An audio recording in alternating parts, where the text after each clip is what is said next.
Welcome to মৌহাস diary my channel. কৃষ্ণায় বাসুদেবায় হরয়ে পরমাত্মনে প্লুনত ক্লেশ নাশায় গোবিন্দায় নমো নমো। হে কৃষ্ণ, হে গোবিন্দ, এই দেবশয়নী একাদশী আসতে চলেছে। সেই হিন্দু বিশ্বাস অনুসারে এই দিন বিষ্ণুদেব ক্ষীর সমুদ্রে তার শেষ নাগের শয্যায় নিদ্রা যান। এই জন্যে এই তিথিটিকে দেবশয়নী একাদশী বা হরিশয়নী একাদশী বা শয়নী একাদশী বলা হয়। 4 মাস পর কার্তিক মাসের শুক্লপক্ষের একাদশী তিথিতে নিদ্রার থেকে বিষ্ণুদেব বাহির হবে। এই আষাঢ় মাসের শুক্লপক্ষের একাদশী তিথি হলো এই দেবশয়নী একাদশী তিথি। বিষ্ণুদেব এইখানে দেখা যাচ্ছে যে শয়নে শয়িত রয়েছেন। এই দেবশয়নী একাদশী হিন্দুদের পবিত্র একটি তিথি। এই দিনেই যোগনিদ্রায় যাবেন বিষ্ণুদেব। এই বছর এই একাদশী পালিত হবে 25শে জুলাই শনিবার। এই দিন থেকেই শুরু হবে চতুর্মাস। ধর্মীয় বিশ্বাস, দেবশয়নী একাদশীর দিন বিষ্ণু ক্ষীর সাগরে 4 মাসের জন্যে যোগনিদ্রায় যান। এই সময় বিয়ে, গৃহপ্রবেশ ও বহু শুভ কাজ স্থগিত রাখা হয়। ভক্তরা বিষ্ণুর বিশেষ পূজা ও একাদশীর ব্রত পালন করেন। এই তিথিতে নিষ্ঠার সঙ্গে বিষ্ণুর আরাধনা করলে পুণ্য লাভ হয়, জীবনের নানা বাধা দূর হয়। বন্ধুরা, তোমাদের বলে দিচ্ছি যে কখন এই একাদশী পড়ছে, তোমরা একটু শুনে নাও। দেবশয়নী একাদশী লাগছে 7ই শ্রাবণ শুক্রবার দিবা 10টা 34 হইতে 8ই শ্রাবণ 25শে জুলাই শনিবার দিবা 12টা 14 পর্যন্ত থাকবে।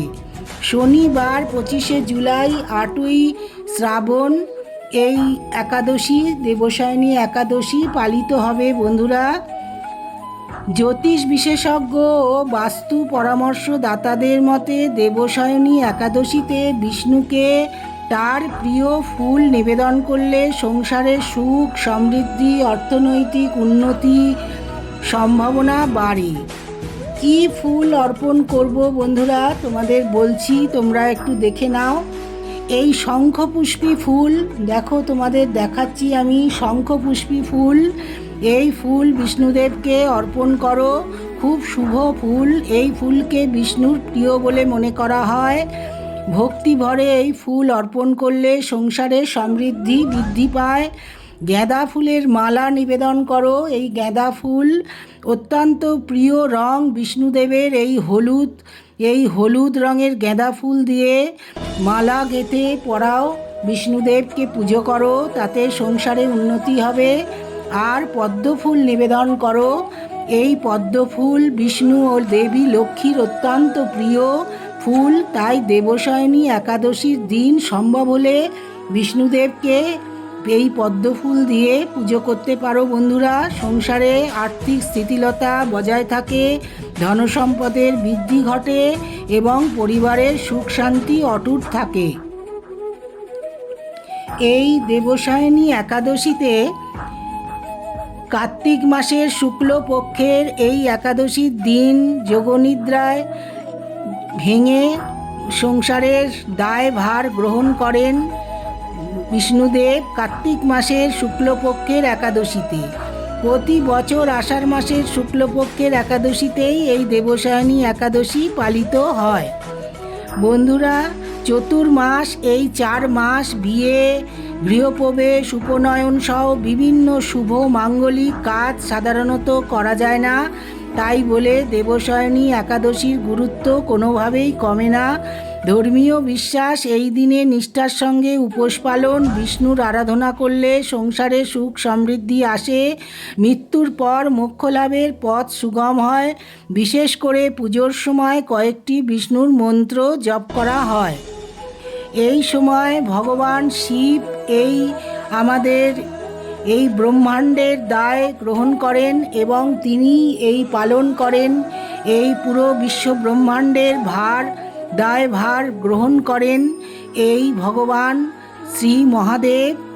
ভগবান এই মহাদেবের ওপরেই এই ব্রহ্মাণ্ডের ভার দেওয়া হয়। এই বিষ্ণুদেবের মন্ত্র বন্ধুরা তোমরা এটা কালকে পাঠ করতে পারো এই একাদশীর দিনে। বলে দিচ্ছি, ওং নমো নারায়ণায় নমো, ওং নমো ভগবতে বাসুদেবায় নমো, ওং শ্রী বিষ্ণবে চ বিঘ্নে বাসুদেবায় ধীমহি তন্নো বিষ্ণু প্রচোদয়াৎ। ওং নারায়ণ বিদ্মহি বাসুদেবায় ধীমহি তন্নো বিষ্ণু প্রচোদয়াৎ। শান্তাকারং ভুজগ শয়নং পদ্মনাভাং সুরেশং বন্দে বিষ্ণুং ভবভয়হরং সর্বলোকনাথম। মঙ্গলম ভগবান বিষ্ণু মঙ্গলং গরুড়ধ্বজ মঙ্গলং পুণ্ডরীকাক্ষ মঙ্গলায় তনহরি। এই ভগবানের মন্ত্র তোমরা অবশ্যই জপ করবে বন্ধুরা। আর এই দেবসায়নী একাদশী চাতুর্মাস এই সময় অবশ্যই তোমরা এই একাদশীটা পালন করতে পারো বন্ধুরা। এই একাদশী পালনের খুব মাহাত্ম্য। আর এই দেবসায়নী একাদশীর ব্রত কথা আজকে তোমাদের পড়ে শোনাচ্ছি, তোমরা একটু শুনে নাও বন্ধুরা। মহাভারতের ধর্মরাজ যুধিষ্ঠির কৃষ্ণকে বলেন, হে কেশব, আষাঢ় শুক্ল একাদশীর কি নাম? এই ব্রতের নিয়ম কি? কোন দেবতার পুজো করা উচিত? শ্রীকৃষ্ণ বলেন, হে যুধিষ্ঠির, এই প্রসঙ্গে ব্রহ্মা নারদকে যে কাহিনী শুনিয়েছিলেন সেটা তোমায় শোনাচ্ছি। একদা দেব ঋষি নারদ ব্রহ্মার কাছে একাদশী সম্পর্কে জানার উৎসাহ প্রকাশ করেন। তখন ব্রহ্মা তাকে বলেন যে সত্যযুগে মান্ধাতা নামক এক চক্রবর্তী সম্রাট রাজত্ব করত। তার রাজত্বে প্রজারা খুব খুশি ছিলেন, কিন্তু ভবিষ্যতে কি হবে কেউ জানে না। তিনি এ বিষয়ে অনভিজ্ঞ ছিলেন। তার রাজ্যে খুব শীঘ্রই দুর্ভিক্ষ পড়ে। 3 বছর পর্যন্ত বৃষ্টি না হওয়ায় অকাল পড়ে। তার রাজ্য জনগণ হাহাকার করতে থাকে। যজ্ঞ পিণ্ডদান কথা ব্রত ক্রমশ কমতে শুরু করে। তখন প্রজারা রাজার কাছে গিয়ে নিজেদের বেদনার কথা ব্যক্ত করেন। রাজা এই পরিস্থিতির জন্যে আগে থেকেই কষ্টে ছিলেন। প্রজাদের দেখে তিনি বিচার করেন যে এমন কোনো পাপ কাজ তিনি করেছেন যার দণ্ড তিনি ভোগ করছেন। এই সমস্যার সমাধানের পথের সন্ধানে রাজা একদিন নিজেই জঙ্গলের উদ্দেশ্যে রওনা দিলেন। আর সেখানে ব্রহ্মার পুত্র অঙ্গিরা ঋষির আশ্রমে গিয়ে পৌঁছান। সেখানে ঋষি অঙ্গিরা রাজা মান্ধাতার কুশল মঙ্গল জিজ্ঞেস করেন, আশ্রমে আসার কারণও জিজ্ঞাসা করেন। রাজা করজোড়ে বলেন, হে মহাত্মা, সমস্ত ধরনের ধর্ম পালন করা সত্ত্বেও আমার রাজ্যে দুর্ভিক্ষ দেখা দিয়েছে। কেন এমন হচ্ছে? দয়া করে এর সমাধান করুন। এই কথা শুনে মহর্ষি অঙ্গিরা বলেন, হে রাজন, সব যুগের মধ্যে উত্তম এই সত্য যুগ। এই যুগে ছোট পাপেরও ভয়ঙ্কর দণ্ড হয়। এই যুগে ধর্ম নিজের চারপায়ে দাঁড়িয়ে থাকে। ব্রাহ্মণ ছাড়া অন্য কোনো জাতির তপস্যা করার অধিকার নেই। কিন্তু আপনার রাজ্যে এক শূদ্র তপস্যা করছে। এই কারণে রাজ্যে বর্ষা হচ্ছে না। সেই ব্যক্তি যতক্ষণ না তার মৃত্যুদণ্ড দেওয়া হচ্ছে ততক্ষণ এই দুর্ভিক্ষ শান্ত হবে না। তাই সেই শূদ্রকেই হত্যা করতে হবে এই দুর্ভিক্ষ শান্ত করার জন্যে। কিন্তু রাজার হৃদয় এক নিরপরাধ শূদ্র তপস্বীকে হত্যার জন্যে রাজি হয় না। তিনি বলেন, হে দেব, সেই নিরপরাধ হত্যা করতে আমার মন সায় দিচ্ছে না। আপনি অন্য কোনো উপায় আমাকে জানান। তখন মহর্ষি অঙ্গিরা বলেন, আষাঢ় মাসের শুক্লপক্ষের একাদশী ব্রত করো। এই ব্রতের প্রভাবে বৃষ্টি হবে। এরপর রাজা নিজের রাজ্যের রাজধানীতে ফিরে আসেন। 4 বর্ণের জনগণের সাথে মিলে দেবসায়নী একাদশী ব্রত পালন করেন। এর পুণ্য প্রভাবে তার রাজ্যে প্রবল বৃষ্টি হয় ও রাজ্য ধনধান্যে ভরে ওঠে।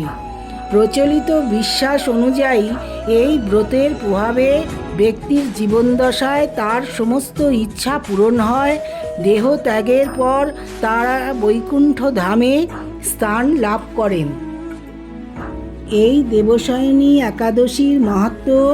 দেবশয়নী একাদশীর দিন বিষ্ণু বিশ্রামের জন্যে দানবরাজ বলির পাতাল লোকে গমন করেন। সেখানেই টানা 4 মাস থাকেন। এই সময় তিনি যোগনিদ্রায় থাকেন, জগতের কার্যভার থেকে সাময়িকভাবে অব্যাহতি নেন। এই 4 মাসকেই চতুর্মাস বলা হয়।